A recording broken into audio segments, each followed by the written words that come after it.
Embajador argentino en Chile, Rafael Bielsa. Rafael, gracias por atendernos, ¿cómo estás? Muy bien, Reinaldo, ¿cómo están ustedes? Bueno, bien, expectantes ante lo que ha pasado en Chile, que me gustaría que nos ayudes a interpretar, a leer, sobre todo este cambio tan fuerte, ¿no? Van a la elección definitiva un dirigente ultraconservador, José Katz, y un dirigente de la izquierda, Gabriel Boric, desplazando los partidos que gobernaron en las últimas décadas en Chile.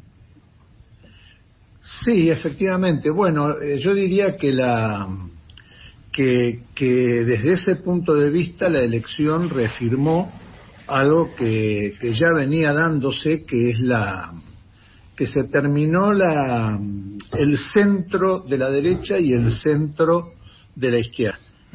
Ambos exponentes son exponentes más de los extremos, aunque el caso de Kast es un caso difícil de clasificar, pero Boric es una izquierda más radical, una izquierda que viene de las luchas universitarias. Entonces todo el aparato, el instrumento que desde 1990 se fue poniendo a punto para lo que fueron los últimos 30 años de Chile, se volatilizó en algunos casos de una manera muy dolorosa para los partidarios, como en el caso de la Democracia Cristiana, y en otros casos a nivel territorial con un poquito más de éxito que a nivel presidencial, pero también duda. Así que bueno, esta es la situación.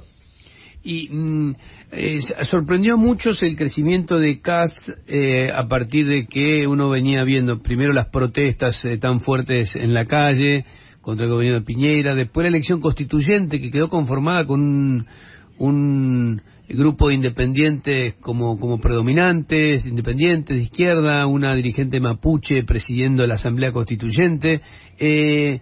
¿Por qué se da de pronto este crecimiento de un candidato conservador, Rafael? ¿Se entiende con alguna razón en especial? Sí, se entiende perfectamente. De hecho, a mí me parecía, ya desde hace rato, y lo informé en su momento a la Cancillería, a mí me parecía que era muy posible el triunfo de la derecha en Chile, que, a ver, todavía no triunfó, pero me parecía posible porque me parece que ¿no es cierto?, el saldo de los días de rebelión de Chile tuvieron su momento epifánico en la elección para constituyente. Efectivamente, tal cual decís, el 80% no es de derecha en la constituyente. Es de izquierda más o menos peraltado, pero no es de derecha.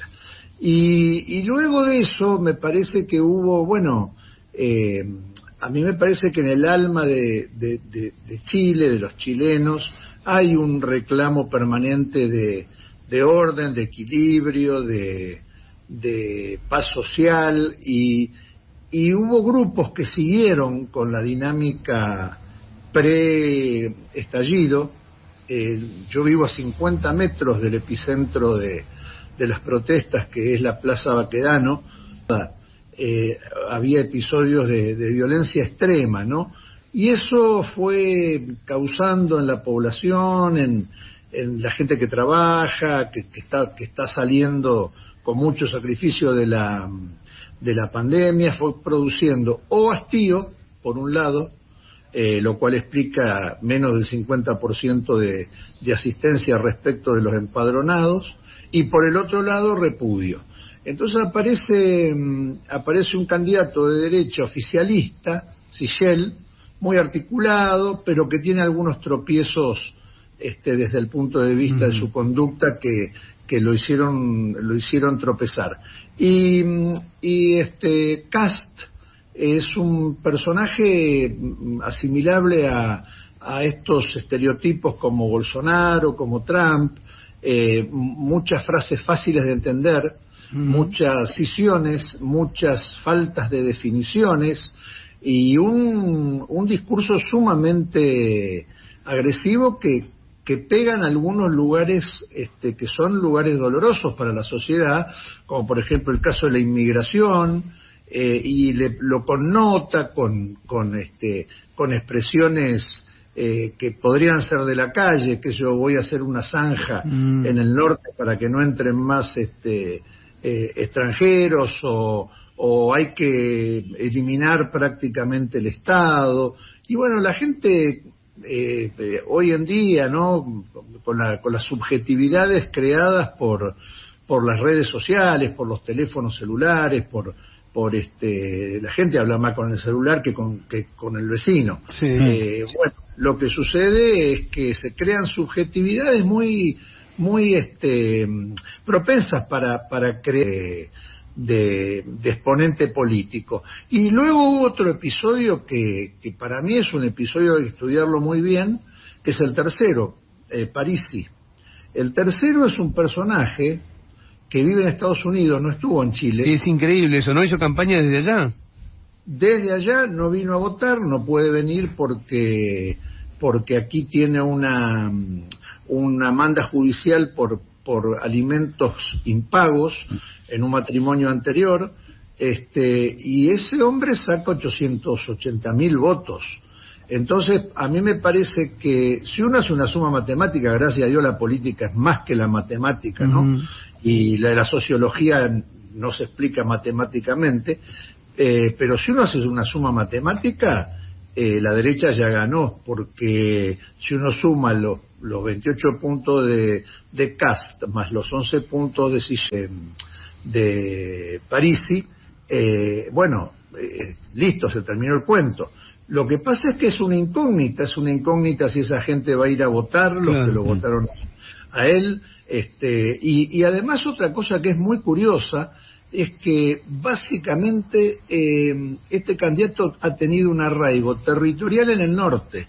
No ha sido competitivo, por ejemplo, en la región metropolitana, en Santiago o en el sur, sino en el norte. Entonces, un fenómeno en el norte de Chile, es un fenómeno muy extraño que implica una masa de votos que pueden perfectamente definir la próxima vuelta.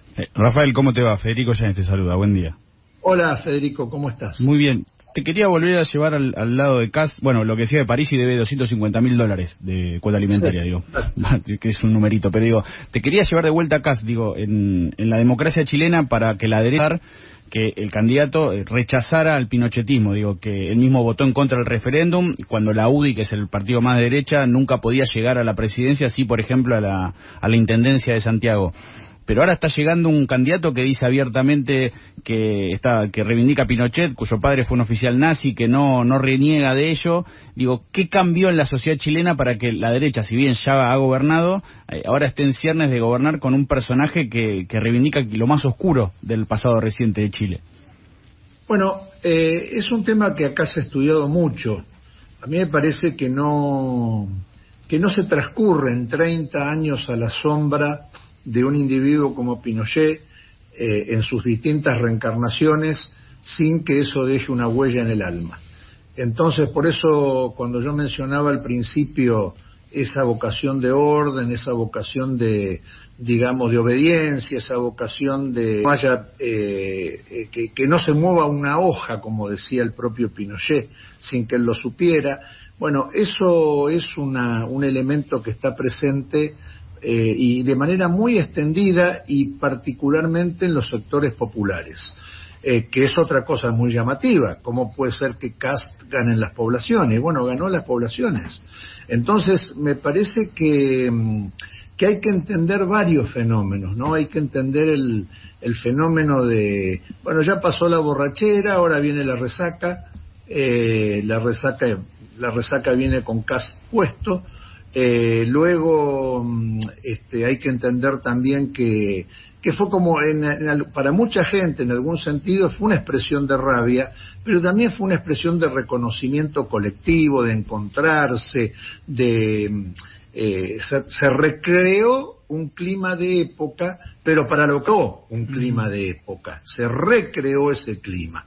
Y bueno, y ahora las cosas van volviendo el fiel de la balanza va volviendo al promedio.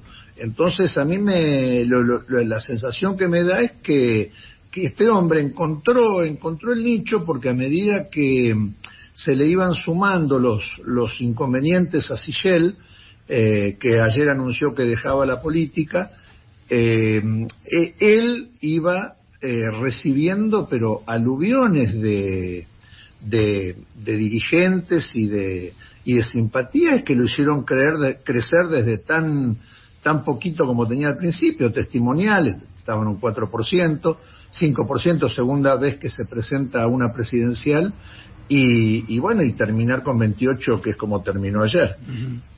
Rafael, estamos hablando con Rafael Bielsa, ¿no? El embajador argentino en Chile. Te doy las dos opciones para no complicarte el escenario que tenés que trazar siendo el representante argentino en Chile. ¿Qué te parece que puede pasar si gana Katz y qué puede pasar si gana Boric en cuanto a la relación con Argentina? Bueno, si uno toma como elemento de juicio las manifestaciones públicas, todo puede cambiar, porque Kast ha exhibido su antiargentinismo como una etiqueta más de las frases que pronuncia. Entonces, desde decirnos que hemos robado históricamente territorio y que nos tenemos que dejar de robarle territorio a Chile, hasta todo tipo de expresión xenófoba, teniendo a la Argentina como objetivo, registradas, archivadas, leídas, estudiadas. Además, él tiene asesores que permanentemente agitan en páginas web, etcétera, este tipo de reivindicaciones, básicamente de naturaleza territorial y con mucha hostilidad respecto del peronismo. O sea, sería un retroceso entonces en cuanto a lo que se había avanzado, es más, desde la época de Menem para acá, ¿no? En cuanto a cerrar cuestiones de conflicto, sería un retroceso. Si uno se atiene a lo que él ha dicho, sería una situación muy difícil de imaginar. De tensión. Porque al mismo tiempo la relación que tiene Argentina con Chile es quizá la relación más compleja en el buen sentido, ¿no? Más diversificada de sus vecinos. Ustedes piensan que Argentina tiene el mayor superávit fiscal, el mayor superávit comercial en la balanza bilateral del mundo con Chile. O sea, tenemos más superávit en el comercio con Chile que en el comercio con India, que es el que nos sigue en cuestión de superavitariedad. Luego, si existe la palabra, luego las relaciones no son solamente a nivel nacional, hay relaciones a nivel subnacional, a nivel ciudadano. Es realmente una integración que en algunos lugares, por ejemplo, la zona de Magallanes, prácticamente llega a ser la frontera es como si fuese un dato anecdótico, un dato migratorio, porque se vive de los dos lados. Entonces va a ser si uno se atiene a las promesas, va a ser realmente exigir un embajador sumamente especial, porque el diálogo, ¿no es cierto? Inclusive también no hay que olvidarse de una cosa, no se olviden que este presidente va a asumir con una constitución y luego va a gobernar con otra. Claro. Y hay que ver qué constitución sale, y hay que ver lo que opina él de la constitución que puede salir. La próxima constitución va a tener 3 reclamos que prácticamente es imposible que no tenga, que es educación de calidad gratuita, salud de calidad gratuita y un sistema previsional de reparto. Bueno, eso son 10, 12 puntos en términos del PBI por los próximos 10 años. Claro. Un esfuerzo fiscal monstruoso, hay que tener mucha convicción para llevar eso adelante. ¿Cómo se para frente a esas complicaciones? En cambio, con Boric no, porque no solamente por su discurso y no solamente por sus manifestaciones permanentes de fraternidad, sino porque comprende perfectamente que la integración es un imperativo de supervivencia. Entonces sería una relación muchísimo más fluida, por decirlo de alguna manera. Claro. Rafael, te agradezco muchísimo este rato con nosotros, esta charla, siempre es interesante escucharte. ¿Querés agregar algo más que no te hayamos preguntado y que te parezca valioso?